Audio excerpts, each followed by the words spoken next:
Indonesianya. Ya. Bismillahirrahmanirrahim. Asyhadu alla ilaha illallah wa asyhadu anna Muhammadan Rasulullah. Aku bersaksi tiada Tuhan. Iya. Konsep kalau ditampar pipi kanan kasih pipi kiri ada nggak pengadilan?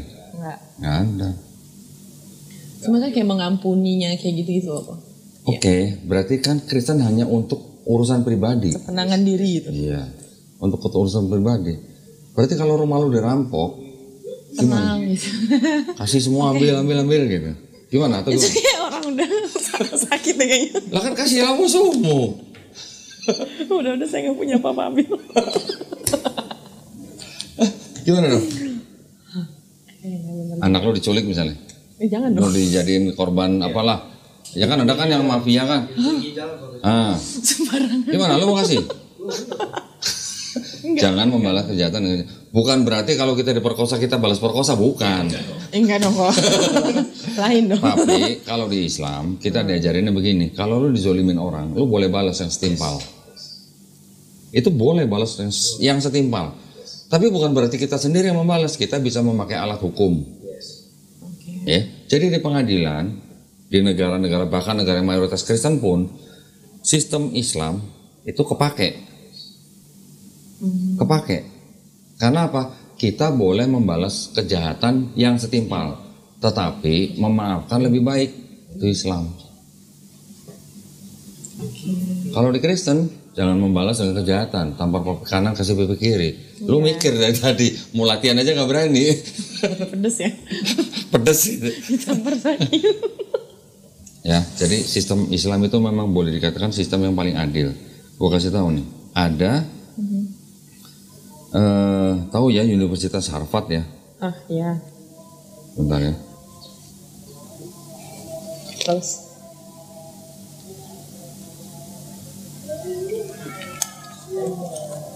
Ini ada sebuah ayat di Quran.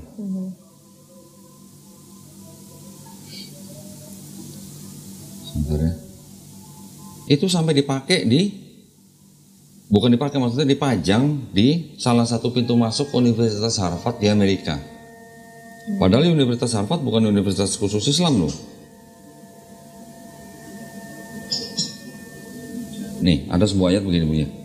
Wahai orang-orang yang beriman, jadilah kamu penegak keadilan, menjadi saksi karena Allah, walaupun terhadap dirimu sendiri atau terhadap ibu bapak dan kaum kerabatmu. Jika dia yang terdakwa kaya ataupun miskin, maka Allah lebih tahu kemaslahatan atau kebaikannya. Maka janganlah kamu mengikuti hawa nafsu karena ingin menyimpang dari kebenaran. Dan jika kamu memutarbalikan kata-kata atau enggan menjadi saksi, maka ketahuilah Allah Maha mengetahui terhadap segala apa yang kamu kerjakan. Ayat ini dipajang di salah satu pintu Universitas Harvard di Amerika, Fakultas Hukum. Nggak ada yang dipajang kalau ditampar pipi kanan kasih pipi kiri, nggak ada. Kayak ada keadilannya. Nih, gua kasih bukti nih, ada buktinya. Buka aja di internet. Enggak, lagi dipakai. Bentar ya. Quranic versus Harvard University.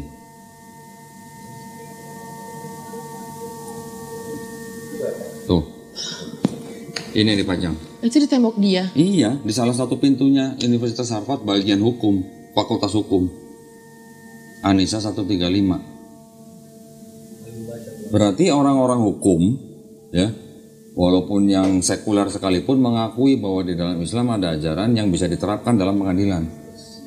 Untuk keadilan semua manusia, walaupun untuk kerabatnya, ibu bapaknya nggak boleh kita pilih kasih.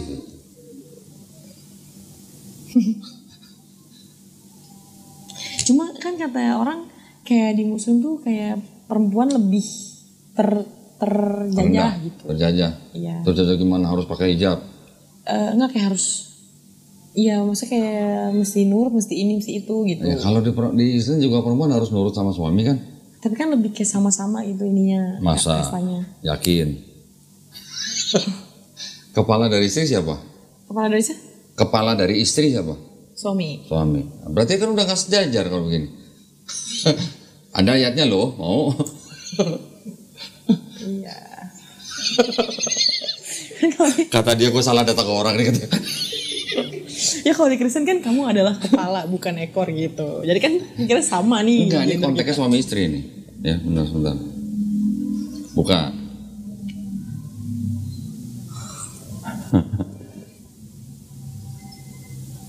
Mana ya?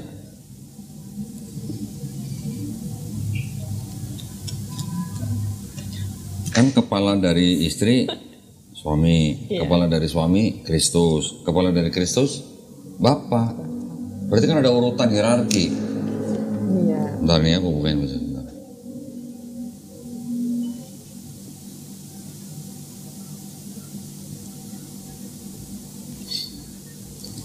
Itu tulisannya Paulus. Jadi sebenarnya Paulus juga nggak salah-salah amat. Paulus menciptakan ajaran baru itu ya apa ya? Karena dia mentargetkan jemaatnya bukan orang Yahudi gitu. Dia targetnya jemaatnya adalah orang-orang non Yahudi. Iya. Bentar.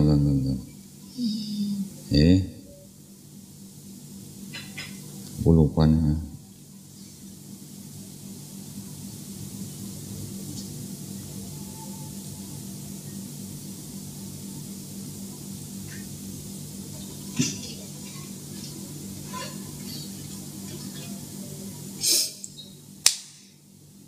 Efesus 5:23.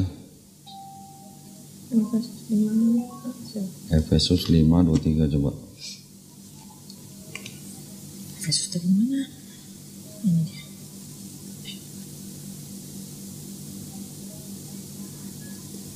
Hai istri, tunduklah kepada suamimu iya. seperti kepada Tuhan. Berarti setara nggak? Karena suami adalah kepala istri, sama seperti Kristus adalah kepala jemaat. Dialah menyelamatkan tubuh. Ada kok yang kepala istri adalah suami, kepala suami adalah Kristus. Bentar ya, gue lupa sih ayatnya.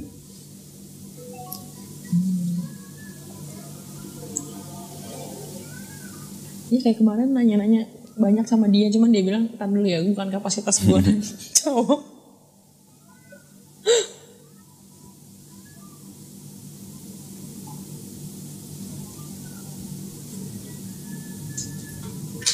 Kayaknya cuma ini ya. Kepala Kristus ya Bapa gitu.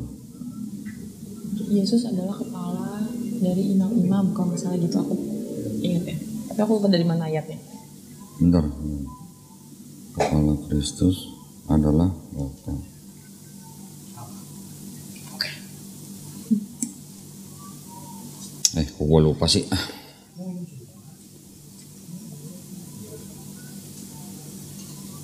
Ya kurang lebih begitulah pokoknya.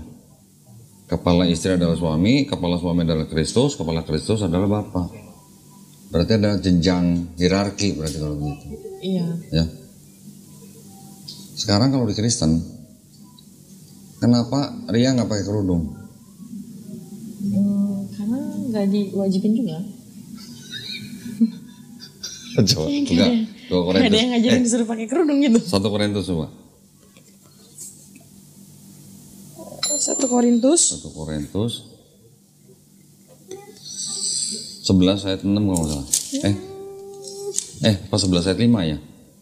11. 1 Korintus Iya. 11 ayat 5. Iya, 5.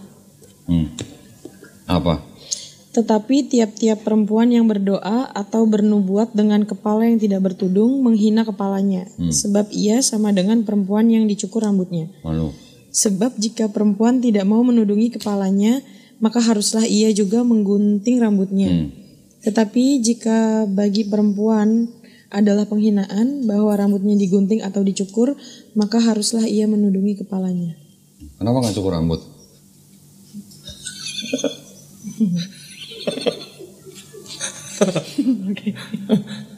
Ini ajaran Paulus loh nih.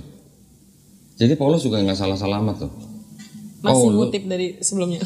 Maksudnya gini, Paulus itu kan sebenarnya kan orang Yahudi juga. Iya. Dia keturunan dari suku Benyamin, tapi ibunya dari Tarsus Yunani. Gitu. Oke. Gue curiga sebenarnya dia tidak menuhankan Yesus. Karena dia mengatakan di 1 Korintus 8 ayat 6 bunyinya begini. Karena hanya ada satu Allah saja, yaitu Bapa. Ya. Yang daripadanya berasal dari segala sesuatu dan yang untuk dia kita hidup, dan satu Tuhan saja, yaitu Yesus Kristus, yang olehnya segala sesuatu telah dijadikan dan yang karena dia kita hidup. Jadi dia membedakan antara Bapa sebagai Theos, ya Allah, Yesus sebagai Kurios. Ria kira-kira tahu nggak bedanya Tuhan sama Allah itu apa? Kalau kayak aku googling, kayak Allah itu adalah nama untuk Tuhan. Allah nama Tuhan. Harusnya benar, tapi di sini kan bukan. Di sini kan Allah sebagai sebutan atau gelar. Kalau kita cek KBBI bilangnya begini nih. Ya, kata Tuhan itu adalah sesuatu yang diyakini, dipuja dan disembah oleh manusia sebagai yang maha kuasa, maha perkasa dan sebagainya. Oke. Kalau kata Allah, nama Tuhan dalam bahasa Arab.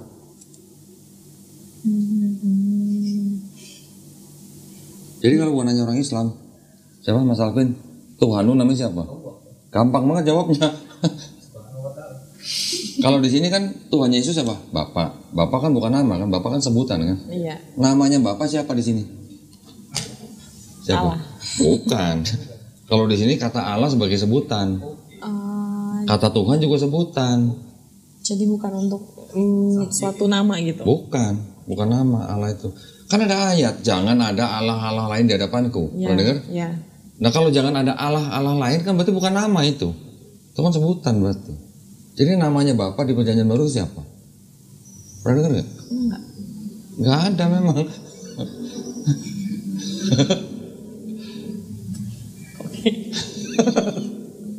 Kalau pendeta akan bilang bahwa namanya Bapa itu ya Yesus. Karena kan Bapa, Putra dan Roh Kudus kan ini kan satu Tuhan, bukan tiga Tuhan. Jadi ya mau nama Bapa, mau nama Roh Kudus itu semua nama Yesus gitu. Kalau kata pendeta gitu. Nah ini sih aku yang penasaran banget ya kok. Tunggu sebentar ya, sorry ya sebentar ya.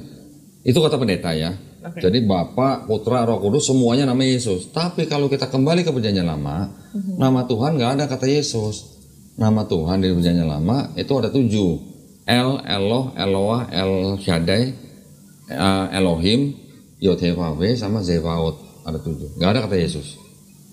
Jadi kata Yesus atau Yehosua di Perjanjian Lama itu yang artinya Tuhan menyelamatkan itu bukan nama Tuhan bangsa Israel.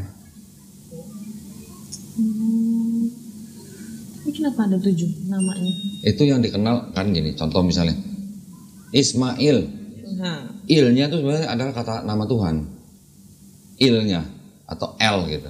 Kalau orang Kristen kan sebutnya Ismail. El itu nama Tuhan. Gitu. Nanti apa? Eli. El itu juga nama Tuhan. Ya, jadi El Shaddai. Ya El Shaddai juga nama Tuhan. Gitu memang. Jadi di dalam Yahudi memang mereka banyak atau sering menggunakan nama-nama orang yang ada nama Tuhannya di dalam nama itu gitu. Immanuel. Nah, El itu adalah nama Tuhan. Iya. Ya. Selain El, nanti ada lagi Eloh. Eloh itu sama dengan Allah sama. Atau Elohim juga sama. Elohim arti bisa jamak, bisa tunggal. Nanti ada El Shaddai. Nanti ada lagi Eloah. Sama semua sebenarnya ini. Nah, yang paling kudus itu yang Yod-Heh-Vav-Heh. Pernah dengar? Enggak. Sering dengar Yahweh? Ya sering. Nah, itu bukan dari Yahudi, Yahweh itu.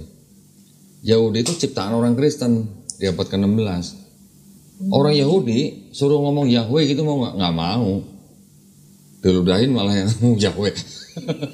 Iya, aku pernah dikasih lihat videonya kayaknya. Iya, karena apa? Karena Yahweh itu ciptaan orang Kristen. Orang Yahudi nggak akan sebut Yahweh. Orang Yahudi akan menyebut Tuhan itu dengan ganti Adonai atau Hashem. Yang artinya? Yang artinya kalau Adonai itu artinya Rob, Tuhan. Hashem itu artinya nama itu gitu. Nama itu saking sucinya nggak boleh disebutin. Gitu. Mau nanya apa tadi? Sorry. Ya kan kalau di Kristen pas yang peristiwa Yesus lahir gitu ya, kan ada si gembala didatengin malaikat. Malam-malam. iya, malam-malam. Desember di Padang. Bingung gue, Desember nggak ada salju, gue bingung. Gimana ceritanya coba 25 Desember di Padang orang ngembalain kambing malam-malam? Ada gitu? Enggak ada. Nggak ada. Terus sorry. Terus kok kayak aku di situ aku mau tanyain ke pendeta, cuma belum kesampaian sih. Kayak kan ini malaikat beneran turun, kok mereka bisa tahu itu malaikat gitu. Terus kayak ya hal-hal yang seperti itu yang sering aku tanyain sebenarnya kok. Kayaknya nggak mungkin deh gitu. Nah tapi di Al-Quran sendiri kan juga ada yang malaikat. Iya, malaikat masa ngasih wahyu. Terus yang malaikat juga ternyata datengin Maryam juga loh gitu. Yang iya, masa aku baca itu yang ternyata dua-duanya itu sama nih. Cuman kayak masih yang aku bilang kok sama, cuman kayak kok bisa malaikat turun datengin kita gitu. Bisa. Yang namanya malaikat itu ya memang dia tugasnya macam-macam. Ada yang untuk menyampaikan wahyu, ada yang untuk mencabut nyawa. Ada. Ada malaikat yang tugasnya beda-beda lah. Jadi yang namanya malaikat itu kan memang ciptaan Allah juga, tapi yang dipakai oleh Allah SWT untuk melakukan misi-misinya. Contoh, Allah SWT mau menurunkan wahyu kepada Nabi Muhammad SAW. Nggak mungkin Allah sendiri yang turun istilahnya ke bumi gitu loh. Langit yang meliputi segala langitnya nggak cukup, kok bisa sampai ke bumi yang cuma debu di angkasa luar gitu loh. Jadi itu malaikat tugasnya. Kristen, Islam, Yahudi sama-sama percaya bahwa memang ada malaikat. Iya. Ya. Dalam dia menjalankan misinya, dia bisa berupa bentuk manusia. Itu yang tadi saya sebut sebagai teofani. Atau apa sih gue lupa ya namanya. Susah bener. Bentar gue cari. Yang aku tanyain juga waktu itu ke teman-teman yang lain gitu. Bener nggak sih dari agama itu? Maksudnya Islam itu tuh dari Allah ayat-ayatnya gitu. Oke, nanti ya sebentar ya.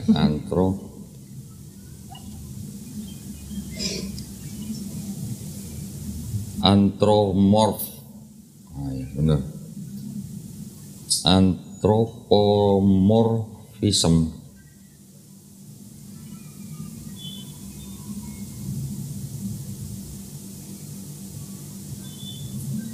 Iya benar. Jadi itu adalah semacam kejadian yang bersifat ilahi gitu, atau teofani gitu. Ya, turunnya malaikat menemui manusia itu bisa disebut sebagai kejadian teofani, menyampaikan wahyu dari Allah SWT kepada manusia yang dipilih gitu. Itu bisa di Yahudi, Kristen dan Islam semua sama. Iya, itu kesamaan mereka sih. Iya. Jadi kayak yang tadi dibilang Alkitab itu kan buatan orang ini begini, ini terus kayak ya ini kan Al-Quran juga sama nih kayak yang Muhammad yang tulis, cuman emang bener gitu. Kata siapa Muhammad yang tulis? Yang ngomong siapa?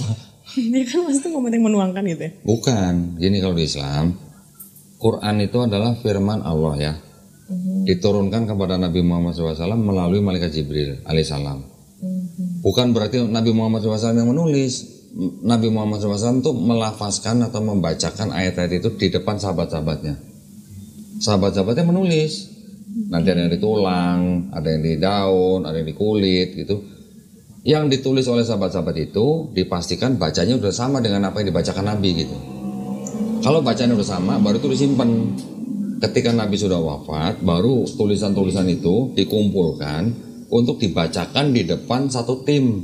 Namanya satu tim itu namanya tim kodifikasi gitu. Tim itu semuanya hafal Quran. Yang membaca depan mereka tahu ini benar bacanya, tulis di ayat berapa. Masuk lagi, ini benar bacanya, tulis. Ini nggak bacanya nggak benar, tolak gitu. Jadi kalau Quran itu standarnya adalah standar bacaan, bukan standar tulisan. Kalau Bible standar tulisan. Makanya banyak kontradiksi gitu.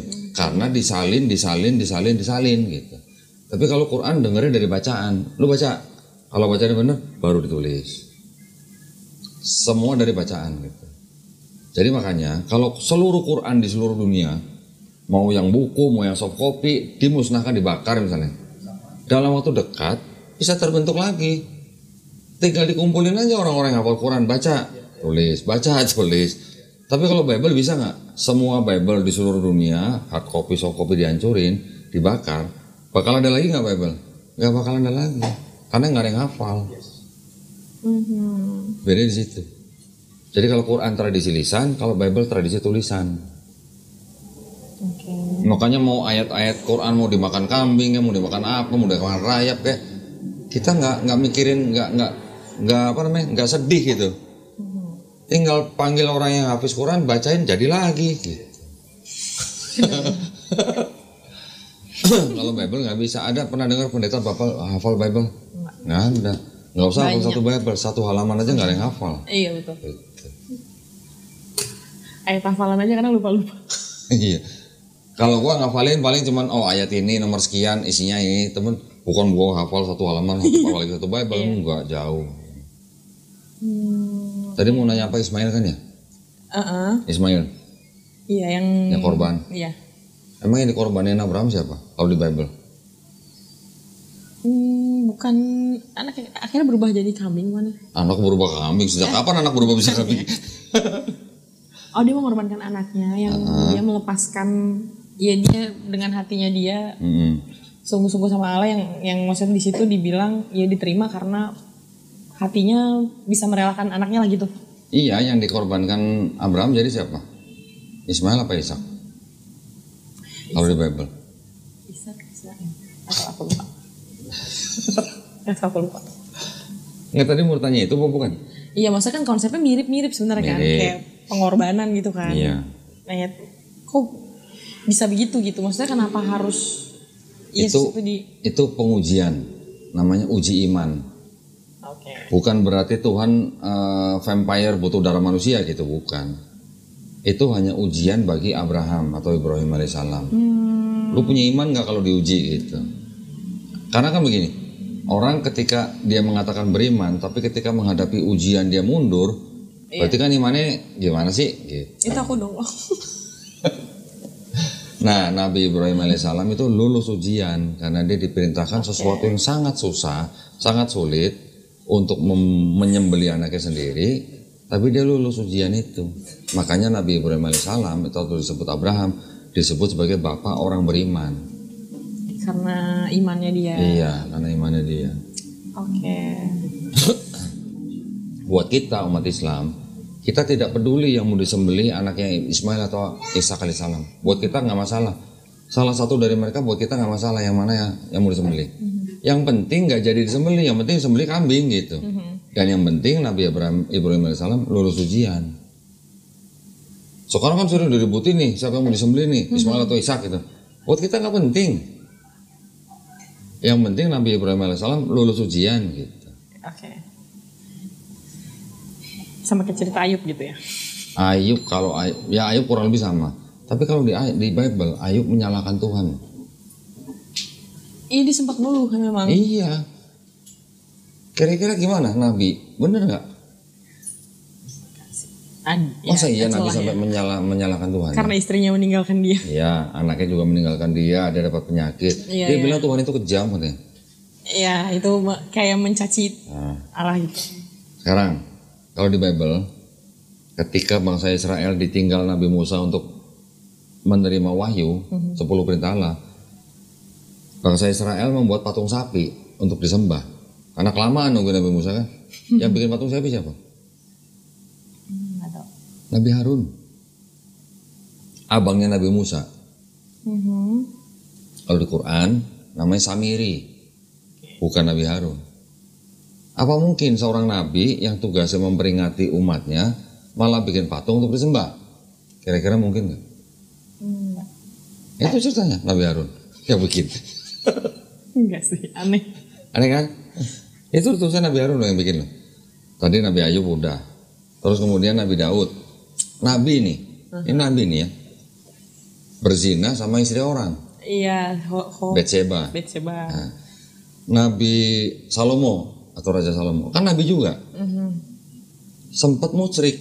Musyrik itu artinya menyembah selain Mamon, kan? Tuhan. Iya. Nabi. Banyak celahnya. Gimana dong? Nabi Lot, pernah dengar dong? Nabi Lut. Iya. Cuman ceritanya aku lupa. Kan Nabi kan? Mm-mm. Menghamili 2 anak perempuannya sendiri. Di Anissa nggak boleh. Oke. Nah, ya jadi gimana? Bukan berarti kita bilang ini semuanya salah, enggak. Enggak. Masih ada sisa kebenarannya, ya. Oke. Tadi kan bilang Tuhan bukan manusia, Tuhan bukan anak manusia. Tuh tidak ada konsep istilahnya manusia menanggung dosa orang lain. Itu masih berkesesuaian dengan Quran atau Islam. Terus nanti ada lagi kalau nggak bertobat lu nggak selamat, sama. Iya. Sama. Jadi Tuhan hanya satu, sama. Ketika masuk ke dalam Paulus saja yang baru berubah. Ajaran Yesus di situ apa? Doanya sujud nggak? Iya. Matius 26:39. Matius 26. 39. Oke. Oke apa? Oke, siap. Siap. Sampai di mana tadi? Sampai di mana tadi? Yesus sujud dalam berdoa. Ah iya. Yesus makan babi nggak? Pernah nggak baca Yesus makan babi? Enggak. Nggak pernah. Kenapa? Makan ikan. Makan ikan madu ya. Kenapa Yesus nggak pernah makan babi? Karena dia ngikutin Taurat. Di Taurat kan haram babi kan? Imamat 11:7. Emang iya. Oh emang iya. Makan babi.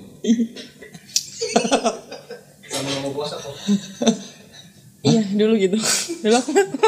Dulu aku masuk Kristen bilang mikirnya itu kayak gue bisa makan babi, gue bisa nggak puasa, yes gitu. Oh jadi karena ini ya, nikmat dunia ya. Oh ini. Di situ babi hutan, di sini babi ini. Bisa berubah loh.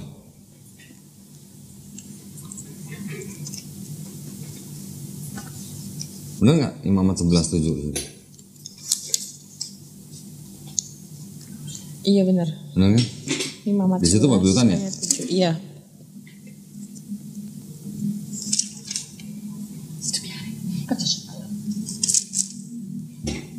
Di sini apa?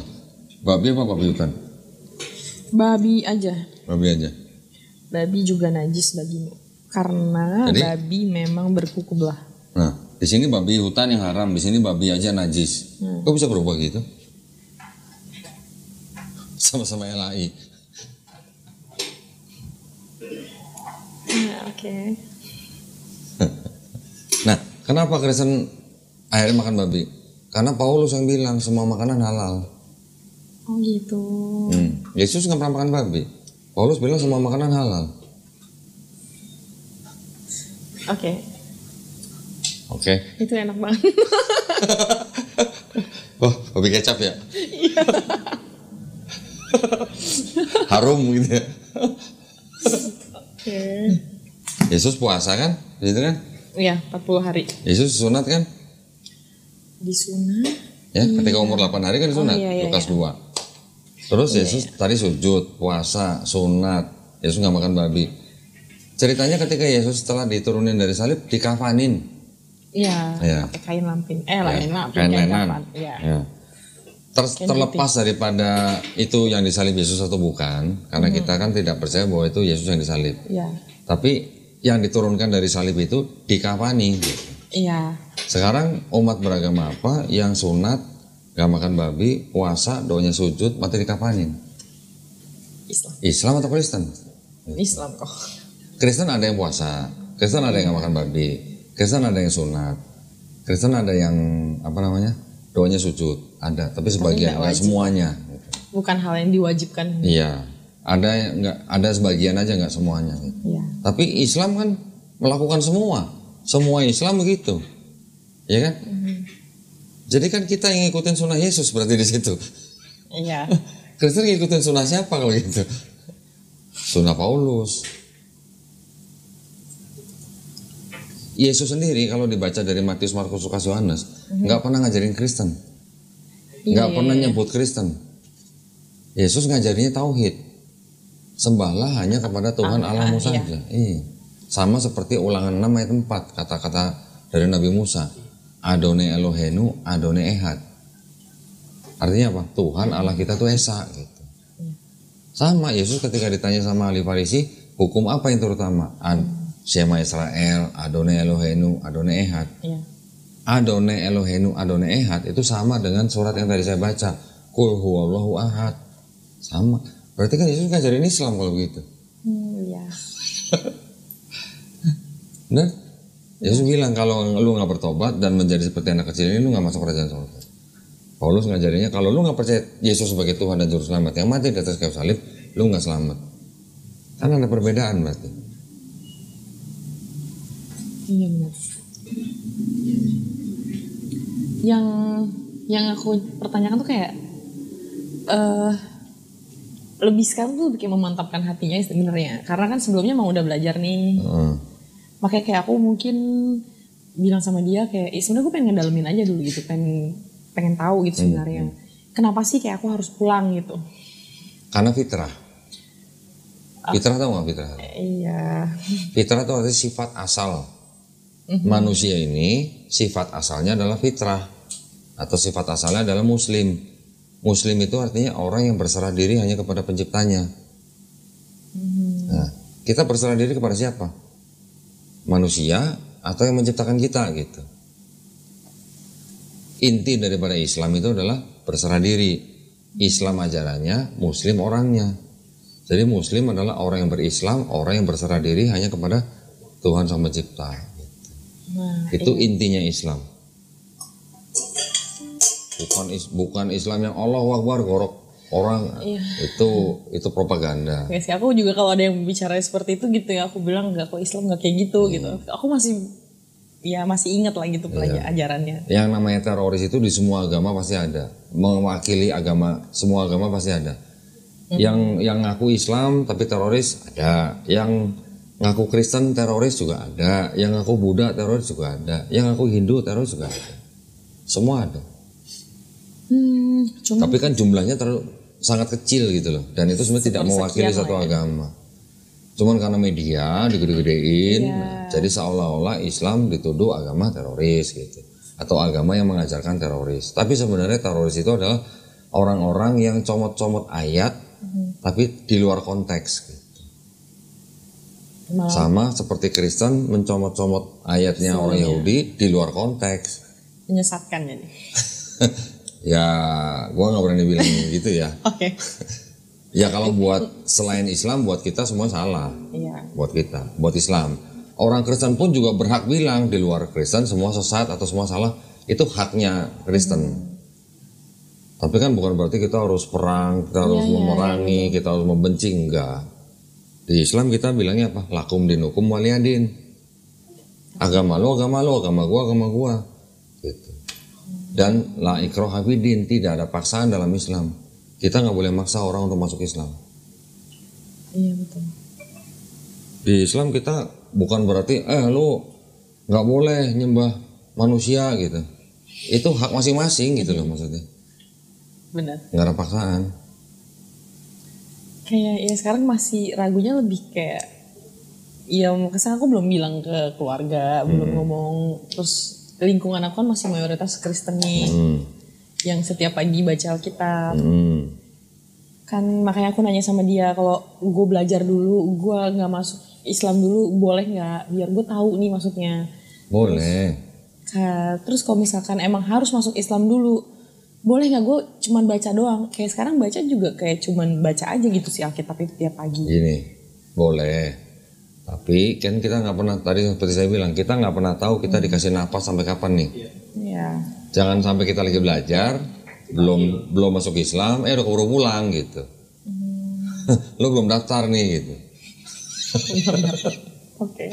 Sekarang kalau mau masuk kuliah nih, masuk kampus, kalau kita nggak terdaftar di kampus itu kan kita nggak diakuin. Iya betul. Gitu. Masalah keluarga, masalah saudara-saudara, mungkin yang belum satu keyakinan, itu adalah masalah yang tidak perlu ditakutkan gitu.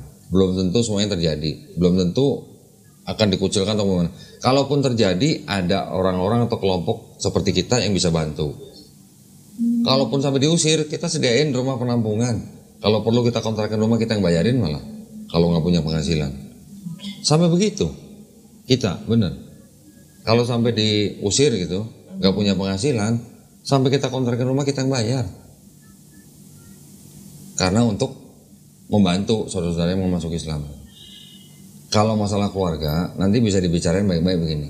Kita harus berpatokan kepada Undang-Undang Dasar 1945, Pasal 29 ayat 2. Setiap warga negara dijamin haknya secara penuh oleh negara loh. Untuk memeluk agama apa aja yang diakui di Indonesia. Jadi nggak ada yang bisa melarang kita memilih agama kita, nggak ada yang bisa melarang.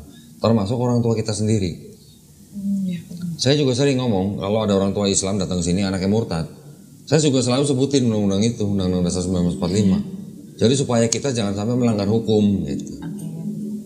Tapi ketika kita ngomong gitu ke keluarga kita, terus keluarga kita nggak suka, terus kemudian sampai ngusir kita, dengan kasih tahu kita aja, kita bantu. Iya sih. Lingkungannya doang, kalau lingkungannya tuh mental banget diomongin pasti. Iya. Nah, yang namanya orang baru pindah keyakinan, yang lebih bagus itu keluar dari lingkungan lama, cari lingkungan baru. Tapi ini lebih di kerjaan sih sebenarnya ya. Oke. Yang ya agak sedikit sulit kalau buat nyari yang baru dulu nih sekarang. Oke. Pelan-pelan. Iya, masih struggling. Nah, kayak boleh nggak misalnya kayak oke, aku memutuskan buat ya udah aku pulang. Tapi maksudnya aku nggak mau membicarakan kayak gue udah pindah nih, gue nggak bisa baca kitab lagi ya gitu. Nah itu tuh yang Bisa, kayak boleh. Bahkan nggak ngasih tahu keluarganya pun untuk sementara waktu pun nggak apa-apa. Cari waktu yang paling tepat. Nah iya itu yang boleh. Aku pikir timingnya yang pas gitu sebenarnya. Boleh. Yang penting kita melakukan kewajiban kita sebagai umat Islam. Istilahnya kalau nggak mau diketahui sama saudara atau keluarga, nggak apa-apa, kita ngumpet-ngumpet dulu. Boleh. Bahkan ini ekstrimnya nih ya. Kalaupun misalnya ada seorang mu'alaf yang baru masuk Islam, tapi dia tetap harus tinggal sama keluarganya dan keluarganya masih makan babi. Kalau dia nggak makan babi, dia nanti ketahuan, nanti dia bisa dipersekusi dan segala macam, makan babinya, nggak apa-apa. Karena dalam keadaan terpaksa, nggak apa-apa. Bahkan saya pernah ada ibu-ibu hubungin saya dari Semarang, konsultasi begini 2 jam, akhirnya dia memutuskan untuk masuk Islam, bersyahadat, tapi dia masih kerja di pabrik bir. Nah gimana? Kita di Islam, khamar kan jelas haram. Tapi apakah saya langsung bilang sama ibu itu, Bu, buru-buru keluar cari kerjaan? Emangnya kita mau ngasih kerjaan kan? Nggak, pelan-pelan. Alhamdulillah setelah berapa bulan dia bisa keluar dapat kerjaan yang lain. Alhamdulillah, pelan-pelan. Semua orang belajarnya step by step. Bukan hari ini bersyahadat, besok udah langsung jadi jago, bisa ngajarin orang sembuh. Itu sih maksudnya yang kayak aku jadi mempertanyakan itu. Jadi kayak ya aku juga mau belajar, cuman ya itu aku tanya ke dia, gue perlu masuk dulu nggak gitu. Nggak apa-apa, pelan-pelan. Yang penting daftar dulu gitu. Kalau nggak daftar nggak dikenal gitu. Nah, masalah sholatnya pelan-pelan, step by step. Nggak izin buat keluar sholatnya kok. Oh. Kayak Zuhur sama Asar kan kalau di kantor. Iya kalau Zuhur iya jam 12 kan. Kan jam makan siang kan bisa keluar kan? Bisa kan? Setiap kali. Asar paling. Zuhur ke toilet. Bagaimana caranya lah, cari cara yang paling baik. Ada salah satu mualaf kita, dia nggak ngasih tahu orang tuanya, 2 tahun baru ngasih tahu. Ya, alhamdulillah. Ya setelah ribut-ribut sebentar, alhamdulillah sekarang baik orang tuanya. Ada yang begitu. Iya gitu. Jadi kayak masih mentalnya masih belum kuat untuk di mana aku berada nih sekarang. Jadi kayak emang mereka tuh cukup fanatik lah. Soalnya kayak terakhir aja omongan mereka tuh kayak biarin lah mau dibilang fanatik lah. Zaman sekarang tuh dunia udah makin gini begitu gitu. Jadi kayak ya udah tahu salah jangan diterusin gitu. Kayak gitu. Salah benar itu kan relatif berarti. Iya, yang mereka selalu menganggap kebenaran itu mutlak miliknya Allah Bapa dan Tuhan Yesus. Iya, ya itu hak mereka, nggak apa-apa. Karena mereka diberi hak untuk memilih agamanya. Tapi jangan lupa kita juga diberi hak. Nah kita tidak boleh melarang orang untuk memilih agama dan keyakinan masing-masing. Itu yang nggak boleh. Sepasang orang tua pun tidak bisa melarang anaknya sudah dewasa untuk memilih agama lain gitu. Selain dari orang tuanya. Mau sampai ke hukum nggak akan bisa ngelawan Undang-Undang Dasar 1945. Ya benar. Belajarnya pelan-pelan, melaksanakannya juga step by step aja. Cari cara yang paling ini. Tapi yang penting sudah berikrar, sudah tenang hati kita. Ikutin hatinya juga ya. Iya, cuman kayak di pikiran aku kalau misalnya emang mau berikrar, aku mau bawa sepupuku sih sebenarnya. Untuk Ya saksi aku kan, dulu aku kan ikut. Dari kecil aku diajarin sama dia kan sebenarnya, maksudnya sama keluarganya. Yang kayak, ya menyaksikan aku balik pulang gitu. Lebih kayak boleh, gitu sih. kalau itu juga boleh. Kalau mau kan ini kan direkam, nanti rekaman dikasih lihat juga boleh. Oh iya boleh. Terserah mau yang mana nggak apa-apa.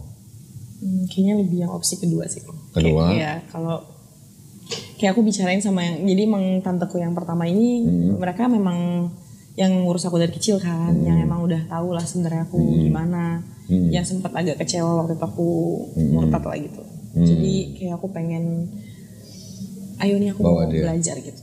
Atau itu tantenya Muslim? Muslim. Atau minta dia sadatin? Iya bisa. Menginap. Kayaknya. Lebih ini malah lebih keren kan daripada cuma jadi saksi.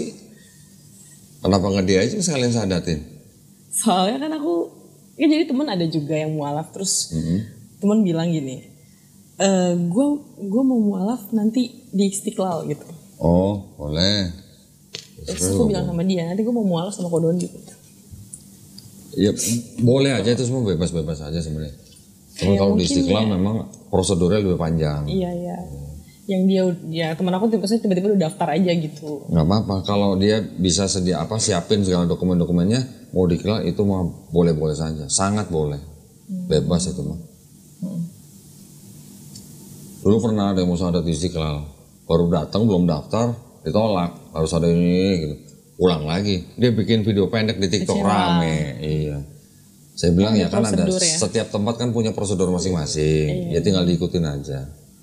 Ya kalau dulu kan aku pindah ya udah pindah aja, nggak ada yang tahu, nggak ada yang, iya maksudnya dari keluarga juga nggak ada yang dampingin sebenarnya. Ya udah dia aja jalan sendiri sebenarnya, kayak nggak ada yang bimbing gitu. Kayak gitu sih. Boleh, tentuin aja kapan. Kalau perlu tantenya bawa ke sini, tante yang sadatin juga boleh. Lebih bagus. Kalau perempuan memang sebaiknya disadatin oleh perempuan juga. Oke. Kalau terpaksa baru. Apa-apa. Ya, paling bawa mamanya aja ke sini. Iya, paling gitu maksudnya. Ya karena terakhir aku ke rumahnya si tanteku ini yang, iya emang aku lagi kosong juga, tiba-tiba pas masuk ke rumah dia yang dia lagi sholat, terus kayak yang tenang banget dengan segala permasalahan hidupnya. Kayak aku tenang juga gitu cerita ke dia sebenarnya. Cuman aku belum bilang apa-apa nih. Jadi kayak masih ngobrol lah, yang aku masih anggap dia mama gitu. Boleh. Gimana baiknya aja. Tapi jangan lama-lama. Pesan saya nggak, bukan istilahnya target merayu orang untuk cepat-cepat masuk Islam, enggak. Tapi di dalam Islam itu kita semua ini istilahnya apa ya? Cuman manusia yang hanya berharap dan berserah diri kepada Tuhan. Iya. Jangan sampai kita nanti meninggal belum dalam keadaan muslim, nyeselnya seumur hidup gitu. Itu aja. Segera atur aja, mau syahadat dimanapun boleh. Oke. Tapi yang penting kalau orang berpindah agama, KTP kan harus dirubah. Iya. Nah itu perlu sertifikat mualaf. Kalau nggak ada sertifikat mualaf, ke kelurahan nggak bisa. Oke. Ke masjid, misalnya ke masjid, mau syahadat di masjid pun boleh. Yang penting asal masjid bisa mengeluarkan surat keterangan pindah agama atau berikrar, surat itu bisa dibawa ke kelurahan untuk ganti keterangan agama di KTP. Itu aja. Oke. Cepet kok, sekarang datang misalnya pagi kasih ke orang dukcapil di kelurahan, sore siang udah jadi. Siap. Cepet, hitungannya cepet itu.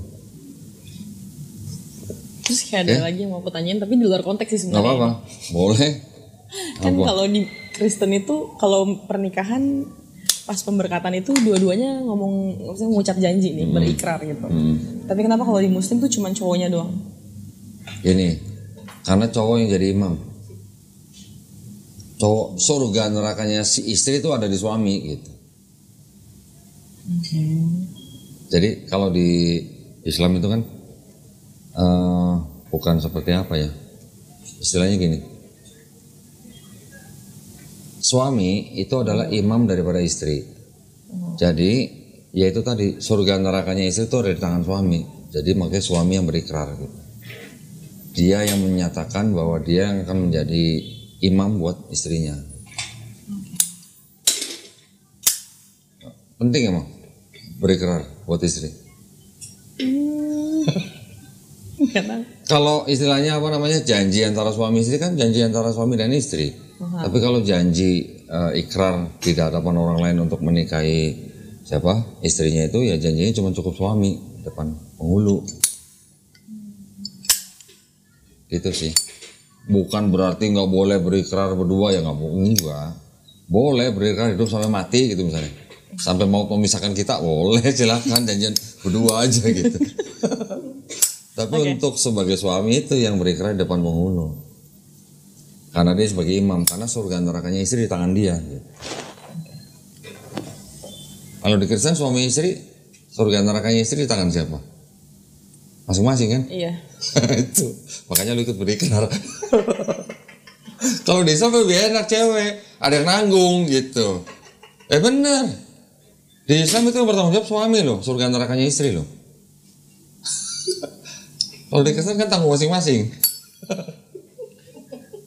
Ya, padahal saya kayak di Kristen itu memandang remeh yang pernikahan di Muslim gitu loh, yang bisa kayak cewek itu dipermainkan gitu loh.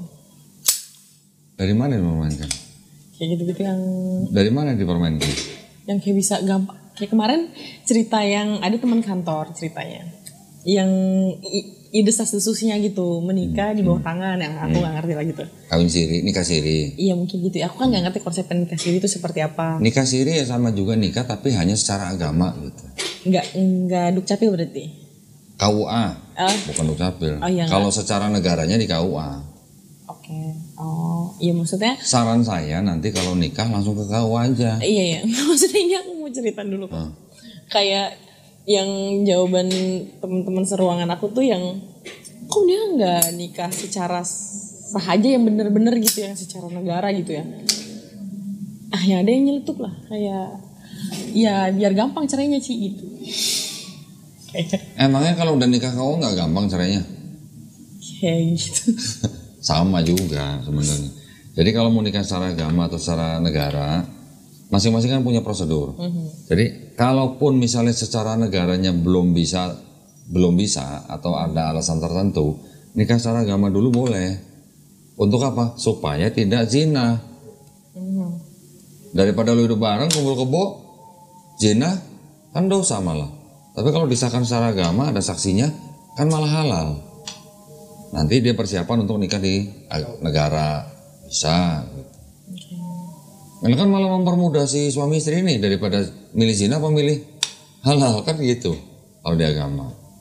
Nanti di negaranya tinggal disiapin kan persyaratannya mungkin juga kan belum tentu semua orang langsung bisa semua gitu. Nanti apalagi yang dari daerah dan segala macam perlu surat pengantar atau apa gitu. Ada prosedur kalau di negara. Sekarang udah balikin ke Kristen.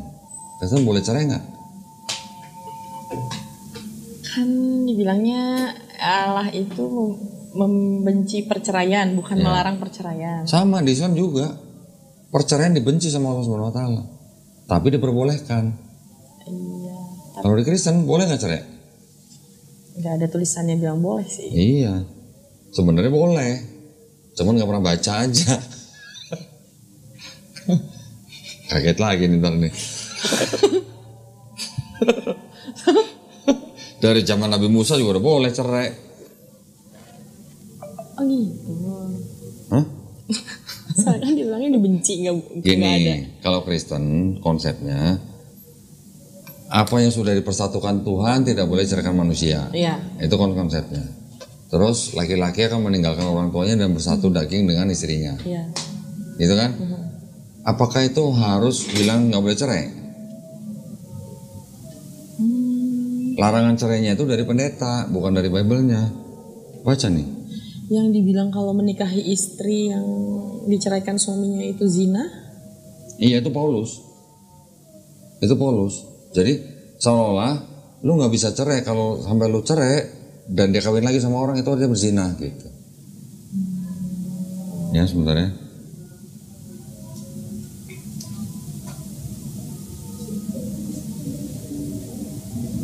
Telah difirmankan juga siapa yang menceraikan istrinya harus memberi surat cerai kepadanya. Iya, ayo. Ada surat cerai berarti boleh cerai. Iya. Ada lagi. Kata mereka kepadanya, jika demikian apakah sebabnya Musa memerintahkan memberikan surat cerai jika orang mencarikan istrinya? Kata Yesus, karena ketegaran hatimu Musa mengizinkan kamu mencarikan istrimu, tetapi sejak semula tidaklah demikian. Tapi aku berkata kepadamu, barang siapa mencarikan istrinya kecuali karena zina, lalu kawin dengan perempuan lain, ia berbuat zina. Berarti sebenarnya, ya idealnya orang memang tidak bercerai, idealnya. Tapi kan ya namanya dua pribadi yang disatukan, mungkin sudah tidak cocok, atau mungkin ada KDRT, gimana? Ini pertanyaan yang simpel nih ya. Kalau suami istri Kristen, suaminya melakukan KDRT, ya, nggak bisa dibilangin, nggak bisa dinasehatin, terus melakukan KDRT, apakah si istri ini nggak berhak mengajukan cerai? Muka sampai biru, hitam segala macam warnanya, terus KDRT, tapi agamanya bilang nggak boleh cerai, gimana? Apa nggak itu bukan penindasan? Kan bisa nggak terjadi begitu? Bisa. Nah sekarang sama kalau suami istri nggak boleh cerai, kenapa catatan sipil banyak orang Kristen bercerai? Kayak itu lebih ke manusianya aja gitu ya. Nah iya, berarti orang-orang yang cerai di catatan sipil berarti yang nggak mengikuti Bible-nya dong? Iya. Iya lagi. Sama halnya dengan poligami. Di Kristen bilangnya nggak boleh poligami kan? Iya. Yang larang siapa? Pemuka agamanya, bukan Bible-nya. Bible-nya nggak ada larangan poligami. Bahkan Martin Luther, pendiri gereja Protestan, itu dia bilang larangan poligami itu tidak alkitabiah. Martin Luther yang ngomong. Ada bukunya. Yang melarang Kristen poligami siapa? Bible atau pemuka agamanya? Pertama kali yang mengeluarkan perintah larangan poligami itu Paus Leo ke-13 kalau ke-8 apa 13 ya? Ke-8 di abad ke-13 kalau.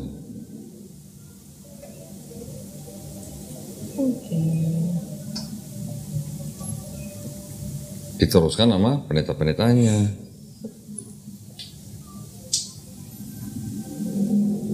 Gereja Katolik merevisi pandangannya sejak masa Paus Leo ke-13 tahun 1866 melarang poligami sampai sekarang. Bible-nya nggak ada larangan poligami. Bahkan Paulus pun tidak melarang poligami. Ada saya kajiannya tuh, yang Paulus. Bener, ayat-ayat itu ada. Itu diartikan, oh ini sebenarnya bukan melarang poligami sebenarnya. Iya, saya kebanyakan ya orang Kristen menyerang Muslimnya juga di situ. Anak poligami. Kayak gitu-gitu lah. Wow. Orang saya pernah dulu di gereja mana tuh saya lupa dulu ya. Pendetanya meninggal. Kan disemayamkan di depan mimbar. Datang ibu-ibu bawa anak kecil nggak tahu istri keduanya.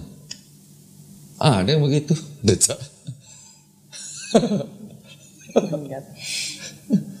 Ya saya bukannya ini ya, itu kan oknum lah ya.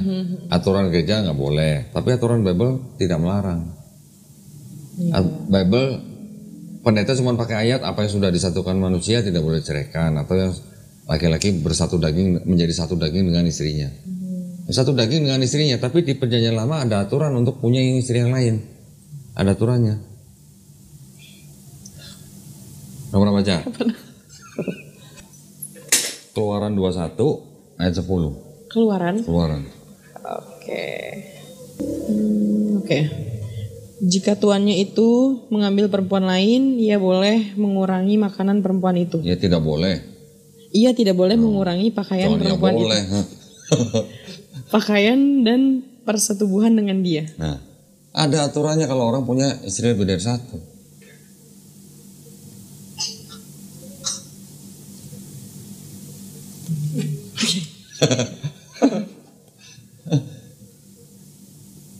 Yang melarang pemuka agamanya, bukan Bible-nya. Nabi Abraham poligami, Musa poligami nggak Musa? Nggak tahu. Hah? Nggak tahu. Poligami juga. Daud berapa istrinya? Daud istrinya Berapa? 300. Oh iya, Salomo berapa istrinya? banyak. 700. Gundiknya 300. 1000 orang berarti sih sama gundiknya. Kapan ketemunya tuh sama Salomo kalau setiap hari satu? 2 tahun baru ketemu. Oke. Nggak, artinya poligami itu sebenarnya ya sesuatu yang diizinkan, tetapi ada syarat-syaratnya. Di Islam kita juga dikatakan boleh menikahi sampai 2, 3, 4, tapi ada syaratnya. Syaratnya berat syaratnya. Kalau nggak bisa adil, nikahilah satu saja. Ada kata-kata begitu di Islam tuh.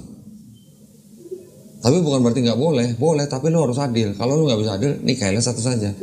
Satu-satunya kitab suci di seluruh dunia yang bilang kalau lu nggak bisa adil, nikahilah satu saja, cuman Quran.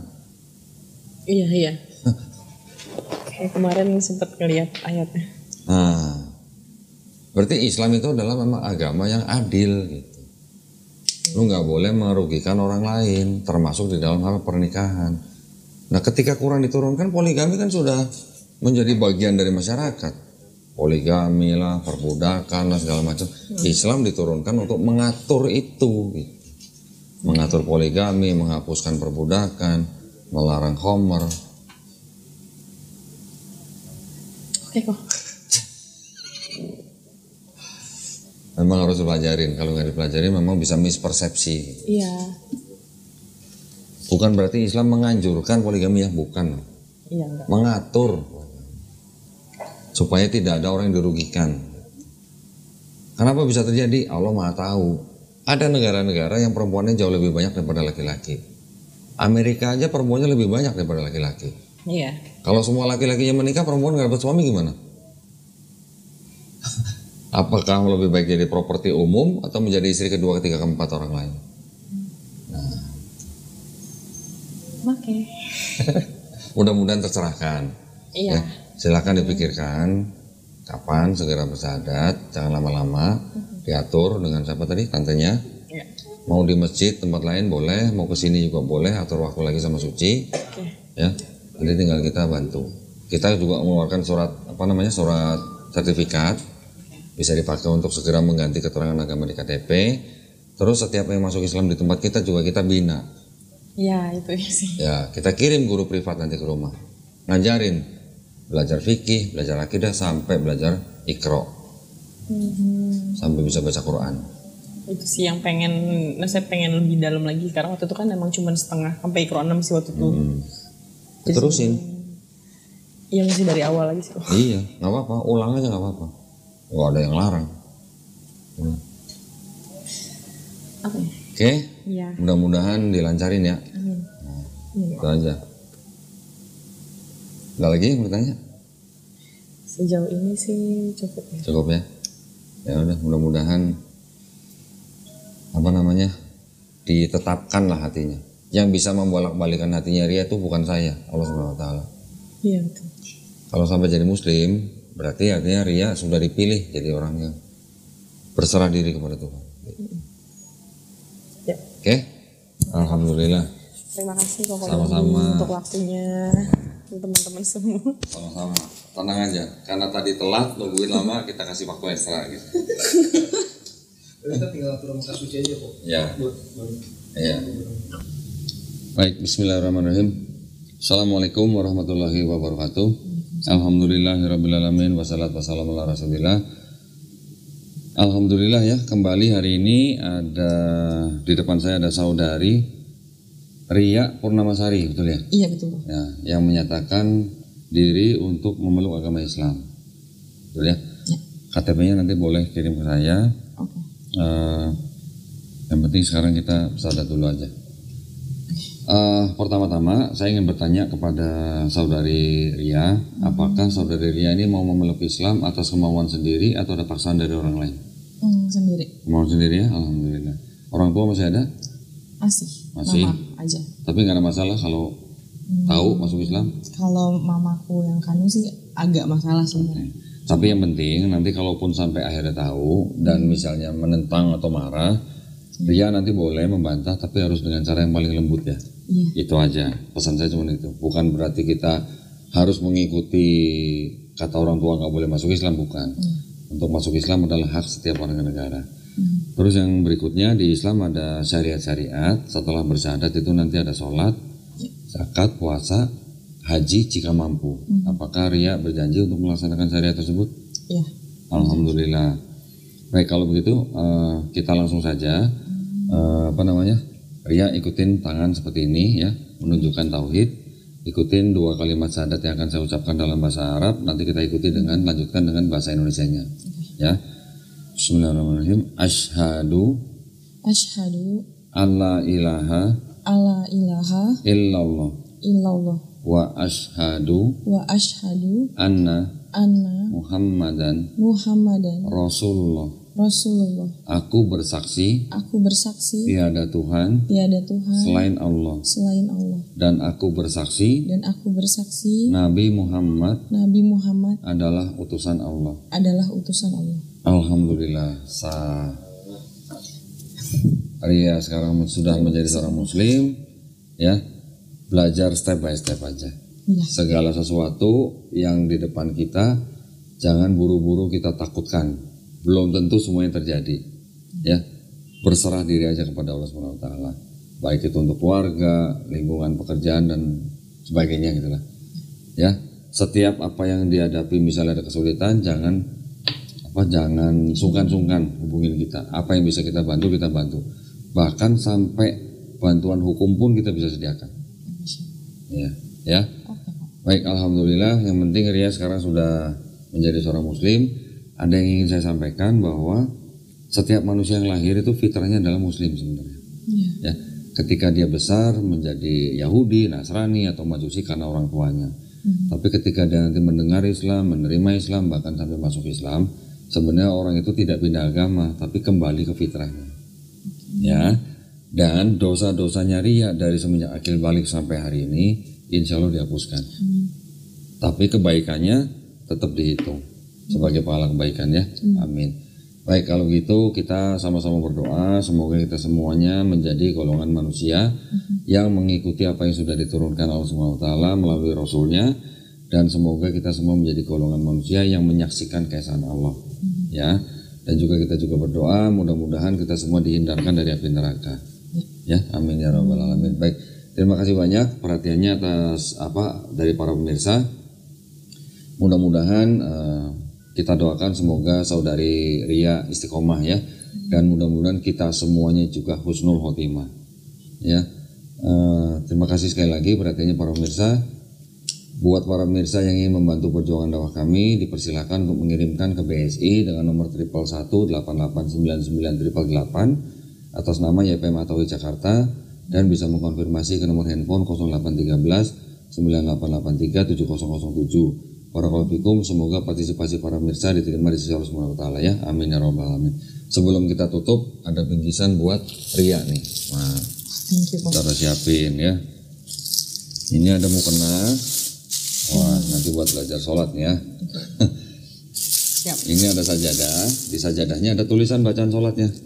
Oh iya. Nah, ya, jadi sambil sholat bisa sambil baca. Tapi bacaannya nanti juga belajar dari buku ini.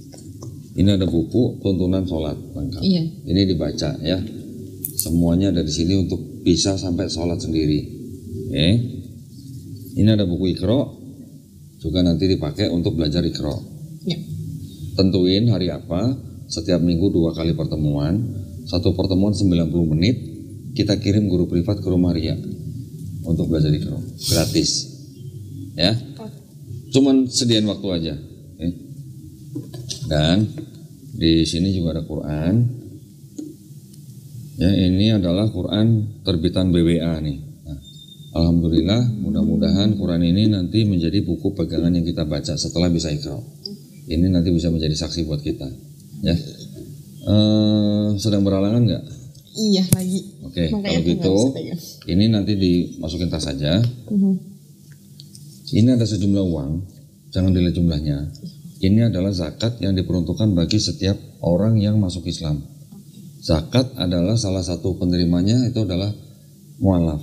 Ya, mu'alaf adalah salah satu dari 8 asnaf yang berhak menerima zakat. Ya, tolong diterima aja. Nanti dimasukin tas saja ya.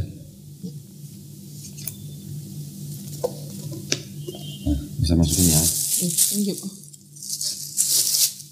Nanti biar si Alvin aja yang bawa.